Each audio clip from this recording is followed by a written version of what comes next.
नमस्कार सर्व मित्रांना माझा नमस्कार.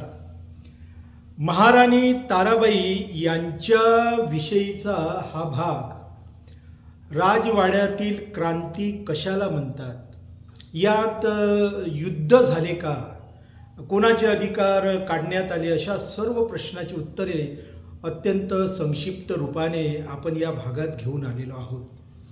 मी राजा महाराज. आपले चॅनल राजा महाराज आपण सबस्क्राईब करता, त्याला लाईक करता, आपले खूप खूप धन्यवाद. 25 वर्षाच्या ताराबाई, छत्रपती राजाराम महाराज यांचा सिंहगडावर 2 मार्च 1700 रोजी मृत्यू झाला. त्यानंतर मुघलांना ताराबाईने आपल्या कर्तृत्वाने पाणी पाजले. हिंदुस्थानच्या इतिहासात शौर्यशाली राणी म्हणून ताराबाईचा उल्लेख करावा लागेल. दिल्ली झाली दिनवाणी, दिल्लीशाचे गेले पाणी. ताराबाई रामराणी भद्रकाली कोपली. ताराबाईच्या बक्कते दिल्लीपतीच्या तक्कते. खचो लागली तेवी मन कुर्णेही खंडली. रामराणी भद्रकाली रणरंगी क्रुद्ध झाली. प्रलयाची वेळ आली मुघल हो सांभाळा. ही भद्रकाली ताराबाई. 1-2 नव्हे, सतत 7 वर्ष या महाराष्ट्राचे स्वातंत्र्य अबाधित ठेवले.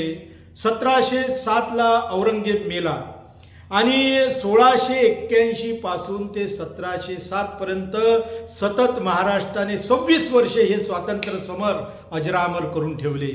दरम्यान मे 1707 शाहू राजांची सुटका झाली आणि इथेच शाहू राजे व ताराबाई यांच्यामध्ये संघर्ष निर्माण झाला. थोरले कैलासस्वामी यांच्या स्वपराक्रमाने हे राज्य नव्याने निर्माण केल्यामुळे व ते राज्य आपले पती छत्रपती राजाराम महाराज व आपल्या पराक्रमामुळे वाचले. म्हणून राज्याचे खरे वारस शाहू राजे नसून आपला पुत्र शिवाजी राजा हाच आहे, असे ठाम मत ताराबाईंचे होते. खेडची लढाई व त्यात शाहू राजांचा झालेला विजय, ऐन युद्धाच्या वेळी धनाजी जाधव यांच्यासह अनेक सरदार शाहूला जाऊन मिळाले. ताराबाईंच्या सैन्याचा पराभव झाला. यात अनेक सरदारांनी शाहू महाराजांची बाजू का घेतली याचे कारण पुण्यश्लोक छत्रपती श्री शिवाजी महाराज यांचे ज्येष्ठ पुत्राचे एकमेव वारस म्हणून ही बाजू घेतली शाहू महाराज.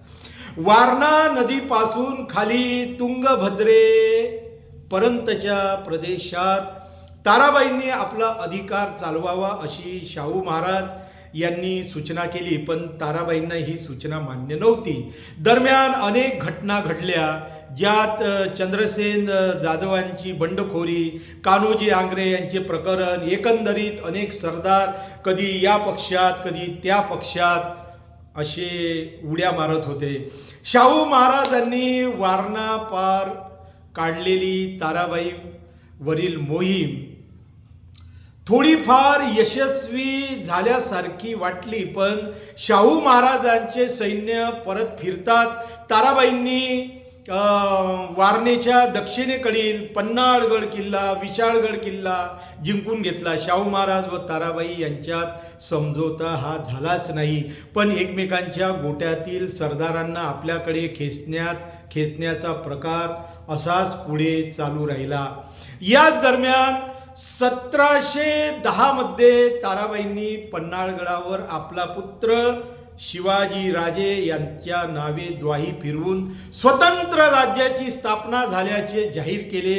हेच राज्य पुढे करवीर राज्य म्हणून नावारूपास आले व ताराबाई ह्या करवीर राज्य संस्थापिका म्हणून ताराबाईंची इतिहासात नोंद झाली. 1712 सालापासून ताराबाईंच्या स्वराज्याची परिस्थिती गंभीर बनली. चंद्रसेन जाधव, दमाजी थोरात, निंबाळकर, पांढरे इत्यादी सरदार एकनिष्ठ नव्हते. चंद्रसेन जाधव यांना सेनापतीपद दिल्याने ताराबाईंच्या पूर्वीचा सेनापती म्हणजे ज्याचं नाव आहे सिदोजी घोरपडे कर्नाटकात निघून गेला. 17 मध्ये हा धनाजी जाधवांचा मुलगा चंद्रसेन जाधव ही निजामाला जाऊन मिळाला. एक एक सरदार जाणं सुरूच होते. चंद्रसेन जाधवांसोबत सर्जेराव घाडगे, रंभाजी निंबाळकर, सुलतानजी निंबाळकर हेही निजामाला जाऊन मिळाले. हैबतराव निंबाळकर व खंडेराव दाभाडे यांच्यासारखे मातब्बर सरदार शाहू महाराजांच्या पक्षात दाखल झाले. तर सरखेल कान्होजी आंग्रे हा शाहू महाराजांना मिळाल्याने ताराबाईंचा पक्षही कमकुवत बनला. आता जे हक्काचे सरदार होते म्हणजे करवीरचे सरदार होते तेही कारस्थाने करू लागले.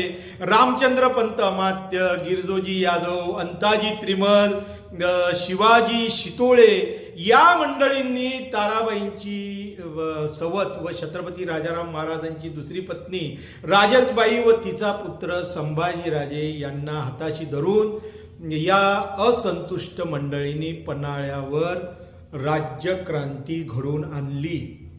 एक विशेष सैन्याला हाताशी धरून पन्हाळ्यावरील ताराबाईंच्या वाड्यात हे सैन्य पाठवण्यात आलं आणि ताराबाई व त्यांचा पुत्र शिवाजीराजे यांना नजरकैदेत टाकण्यात आलं. आता करवीरच्या राज्यावर राजसबाई यांचे पुत्र संभाजी महाराज बसविण्यात आले. ही घटना 1714 मध्ये ऑगस्ट ते सप्टेंबर दरम्यान घडली. यावेळी पन्हाळ्यावर कुठलेही युद्ध झाले नाही, कोणताही रक्तपात झाला नाही. या घटनेस इतिहासकारांनी राजवाड्यातील क्रांती असे म्हटले आहे.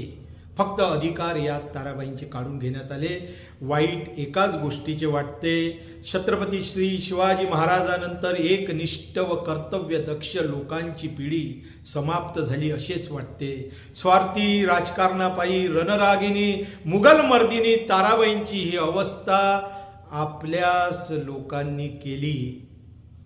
मी व्हिडिओ जास्त लांबवत नाही, इथेच थांबतो. व्हिडिओ कसा वाटला हे जरूर सांगा. धन्यवाद.